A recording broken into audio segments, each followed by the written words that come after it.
ನಾನು ಜಪ ಮಾಡಬೇಕೆಂದಿದ್ದೇನೆ. ಯಾವ ದೇವರ ಜಪ ಮಾಡಲಿ? ಜಪ ಮಾಡೋದು ಅನ್ನುವಂಥದ್ದು ನಮ್ಮ ದಿನಚರಿ ಆಗಬೇಕು.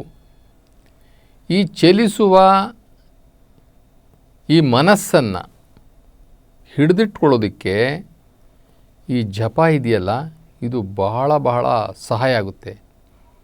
ಅಷ್ಟೇ ಅಲ್ಲ, ನಮ್ಮ ಅಂತರಂಗದಲ್ಲೂ ಸಹ ಈ ಜಪ ಮಾಡೋದರಿಂದ ಬಹಳ ಪರಿವರ್ತನೆ ಆಗುತ್ತೆ.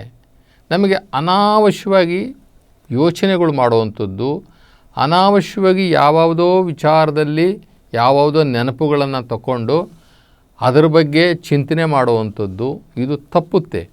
ನಮಗೆ ಒಂದಷ್ಟು ಈ ಬುದ್ಧಿ ಮತ್ತು ಈ ಮನಸ್ಸಿಗೆ ಒಂದಷ್ಟು ಕೆಲಸ ಕೊಟ್ಟಂಗೂ ಆಗುತ್ತೆ.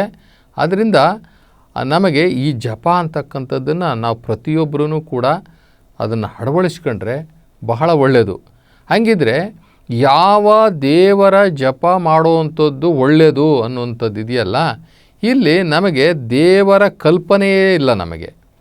ನಮಗೆ ಯಾರು ದೇವರು ಅನ್ನುವಂತಹ ಸ್ಪಷ್ಟತೆಯೇ ನಮಗಿಲ್ಲ. ಯಾರು ದೇವರು ಅಂತಕ್ಕಂಥ ಸ್ಪಷ್ಟತೆಯೇ ನಮಗಿಲ್ದ ಮೇಲೆ ಜಪ ಎಲ್ಲಿಂದ ಮಾಡುವಂಥದ್ದು? ನಮಗೆ ಜಪ ಮಾಡಿದ್ರೆ ವೇಸ್ಟ್ ಆಗಿಬಿಡುತ್ತೆ. ದೇವರು ಯಾರು, ನಿಜವಾದ ದೇವರು ಯಾರು, ಈ ಜಗತ್ತಿನಲ್ಲಿ ನಿಜವಾದ ದೇವರು ಯಾರು ಅನ್ನುವುದನ್ನು ಅರ್ಥ ಮಾಡ್ಕೊಳ್ಳದಲ್ಲೇ ಜಪ ಮಾಡ್ತೀವಿ ಅಂತಂದರೆ ಅದು 100% ವ್ಯರ್ಥ ಆಗಿಬಿಡುತ್ತೆ. ಆದ್ದರಿಂದ ನಾವು ಜಪ ಮಾಡೋದಕ್ಕೆ ಮುಂಚೆ ನಾವು ಹೂ ಈಸ್ ಗಾಡ್, ದೇವರಂದರೆ ಯಾರು ಅಂತ ನಾವು ತಿಳ್ಕೊಳ್ಬೇಕು. ದೇವರಂದರೆ ಯಾರು? ದೇವರು ಅಂತಂದರೆ ಯಾರು ಈ ಜಗತ್ತನ್ನು ಸೃಷ್ಟಿ ಮಾಡಿದ್ದಾನೆ, ಯಾರು ಈ ಜಗತ್ತನ್ನು ಲಾಲನೆ ಪಾಲನೆಯನ್ನು ಮಾಡ್ತಾ ಇದ್ದಾನೆ, ಅಥವಾ ಯಾರು ಈ ಜಗತ್ತಿನಲ್ಲಿ ಎಲ್ಲ ಜೀವರಾಶಿಗಳ ತಂದೆಯಾಗಿ ಎಲ್ಲ ಜೀವರಾಶಿಗಳಿಗೆ ಅನ್ನ ಆಶ್ರಯವನ್ನು ಕೊಟ್ಟಿದ್ದಾನೆ. ಈ ಜಗತ್ತು ಯಾರಿಂದ ಸೃಷ್ಟಿಸಲ್ಪಟ್ಟಿತು, ಇದರ ಒಡೆಯ ಯಾರು, ಇದರ ಪೋಷಕ ಯಾರು ಎಂಬುದಾಗಿ ತಿಳ್ಕೊಳ್ಬೇಕಾಗುತ್ತೆ. ಮೊದಲು ಆ ಪೋಷಕ, ಆ ಒಡೆಯ, ಆ ಪರಾತ್ಪರ ವಸ್ತು ಯಾರು ಅಂತಂತಂದರೆ ಪರಮಾತ್ಮ, ನಿರಾಕಾರ ಶಿವ. ಆ ನಿರಾಕಾರ ಶಿವ, ಜ್ಯೋತಿ ಸ್ವರೂಪವಾಗಿರ್ತಕ್ಕಂಥ ನಿರಾಕಾರ ಶಿವ, ಅವನು ಬ್ರಹ್ಮಾಂಡದ ತುಟ್ಟ ತುದಿಯಲ್ಲಿ ಬೆಳಕಿನ ರೂಪದಲ್ಲಿ ಪ್ರಜ್ವಲಿಸುತ್ತಿದ್ದಾನೆ.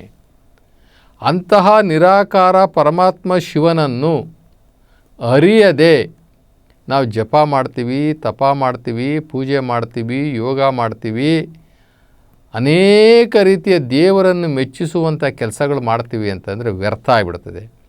ನಾವು ಎರಡನ್ನು ಸ್ಪಷ್ಟವಾಗಿ ಅರ್ಥ ಮಾಡ್ಕೋಬೇಕು. ಇಲ್ಲಿ ದೇವರೇ ಬೇರೆ, ದೇವತೆಗಳೇ ಬೇರೆ. ದೇವರೇ ಬೇರೆ, ದೇವತೆಗಳೇ ಬೇರೆ. ನಾವು ದೇವತೆಗಳಿಗೆ ಗುಡಿ ಕಟ್ಟಬಹುದು. ಯಾಕೆಂದರೆ ದೇವತೆಗಳು ನಮ್ಮಂತೆ ಮಾನವನ ದೇಹವನ್ನು ಧರಿಸಿದವರು. ಅವರೆಲ್ಲರೂ ಮಾನವನ ದೇಹವನ್ನು ಧರಿಸಿ ನಮ್ಮಂತೆ ಭೂಮಿಯ ಮೇಲೆ ಅವರು ಒಂದಷ್ಟು ದಿನ ಬಾಳಿ ಬದುಕಿ ಅನೇಕ ಕಷ್ಟ ನಷ್ಟಗಳನ್ನು ಅನುಭವಿಸಿ ಸತ್ತಿರ್ತಕ್ಕಂಥವ್ರು. ಅವರನ್ನು ನಾವು ದೇವತೆಗಳು ಅಂತ ಕರಿತೀವಿ.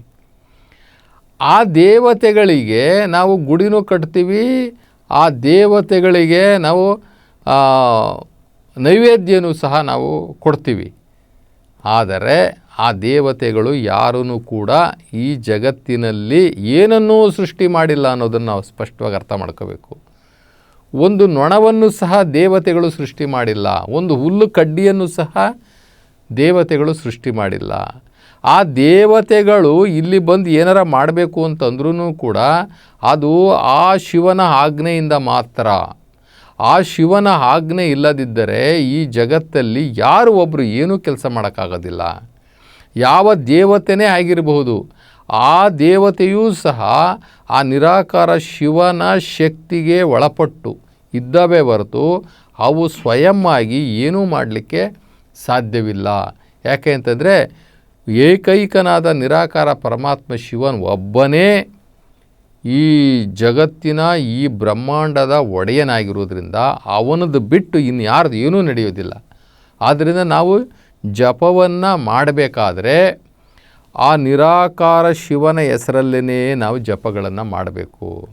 ಅದಕ್ಕೆ ನಮ್ಮ ಶರಣರು ಬಸವಣ್ಣವರು ಹೇಳ್ತಾರೆ, ಜಪ ತಪ ನೇಮ ಎನಗೆ ಉಪದೇಶ, ಶಿವನಾಮ ಎನಗೆ ಮಂತ್ರ, ಶಿವನಾಮ ಎನಗೆ ತಂತ್ರ.